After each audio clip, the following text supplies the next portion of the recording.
Ես կցանկանայի երրորդ անգամ առաջադրվել Միացյալ Նահանգների նախագահի պաշտոնում, սակայն երկրի օրենքներն այս հարցում շատ խիստ են։ Վաշինգտոնի մոտ գտնվող Էնդրյուս ռազմաբազայում լրագրողների հարցերին պատասխանելիս ասել է Միացյալ Նահանգների նախագահ Դոնալդ Թրամփը։ Նա նշել է, թե բոլորն են ուզում, որ նա դա անի։ Ինչ վերաբերում է Իրանին, մենք այդ հարցում ունենք 3 ռազմավարություն, հայտարարել է Թրամփը։ Առաջինը շարունակում ենք անել այն, ինչ հիմա ենք անում, պարզապես նայում ենք, թե որքան վատ են նրանց գործերը, քանի որ նրանք ունեն 300% գնաճ։ Նրանց արժույթը գրեթե արժեք չունի, նրանք չեն վճարում իրենց զինվորներին, ասել է նա։ Երկրորդն ըստ նրա հարվածելն է նրանց, ինչպես ինքն է ասել, շատ ուժեղ։ Եվ երրորդը պարզապես տնտեսապես հաղթել նրանց։ Մենք վերահսկում ենք նրանց փողերը, այն ինչ նրանք ունեին, իսկ դա շատ է։ Նրանք շատ ունեին եւ մենք լիովին վերահսկում ենք այն։ Ես նրանց բանկիրն եմ, ասել է Միացյալ Նահանգների նախագահը։ Ֆուտբոլի միջազգային ֆեդերացիան սարսափելի սխալ կգործի, եթե որևէ պատճառով նույնիսկ մտածի իր նախագահ Ջաննի Ինֆանտինոին փոխարինելու մասին։ Truth Social սոցիալական հարթակում գրել է Միացյալ Նահանգների նախագահը։ Հուլիսի վերջին հայտարարվել էր, որ Ինֆանտինոն որոշել է աշխարհի առաջնությունների իրավունքների մի մասը վաճառել մասնավոր ներդրողներին։ Ակնկալվում էր, որ իրավունքների մոտ 20%-ը կանցնի մասնավոր ներդրողների խմբին, որը գլխավորում է Ջոշուա Քուշները, Դոնալդ Թրամփի փեսա Ջարեդ Քուշների եղբայրը։ Այս գաղափարը սուր քննադատության է արժանացել, ինչի համար Ինֆանտինոն անձամբ ներողություն է խնդրել։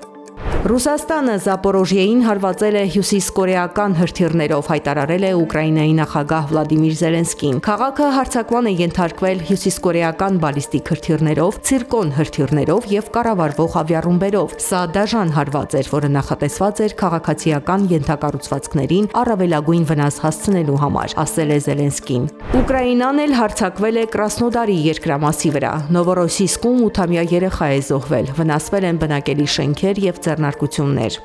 Սոչիի իշխանությունները կոչ են արել քաղաքի բնակիչներին ու զբոսաշրջիկներին հրաժարվել սեփական մեքենաներով երթևեկելուց վառելիքի պակասի պատճառով։ Քաղաքում արդեն երրորդ օրն է վառելիքի պակաս է նկատվում։ Բենզալցակայաններում հերթեր են, ինչը խցանումներ է առաջացնում քաղաքի փողոցներում։ Որոշ զբոսաշրջիկներ չեն կարողանում տուն վերադառնալ բենզինի պակասի պատճառով։ Ռուսաստանում վառելիքի ճգնաժամը սրվել է Ուկրաինայի կողմից նավթային ընկերությունների վրա հարձակումների պատճառով։ Լիբանանի միապալատ խորհրդարանն ընդունել է մահապատիժը չեղարկող օրինագիծ։ Մահապատիժը Լիբանանի օրենսդրությունում պաշտոնապես պահպանվել է երկար տարիներ, սակայն դրա կիրառումը փաստացի կասեցվել է։ Վերջին մահապատիժը երկրում տեղի է ունեցել 2004 թվականին։ Հունգարիայի օրենսդիրներն էլ պետության ղեկավար են ընտրել Գերագույն դատարանի նախկին նախագահ Անդրաշ Բակային, որը պաշտոնից ազատվել էր նախկին վարչապետ Վիկտոր Օրբանի օրոք։ Պաշտոնը թափուր էր հուլիսից, երբ երկրի նոր վարչապետ Պետեր Մադյարը պաշտոն անկարեց նախորդ նախագահին Օրբանի դաշնակցին։ Մադյարը ձգտում է թուլացնել իր նախորդի ազդեցությունը պետական ինստիտուտներում։ Նոր նախագահը 17 տարի եղել է Մարդու իրավունքների Եվրոպական դատարանի դատավոր։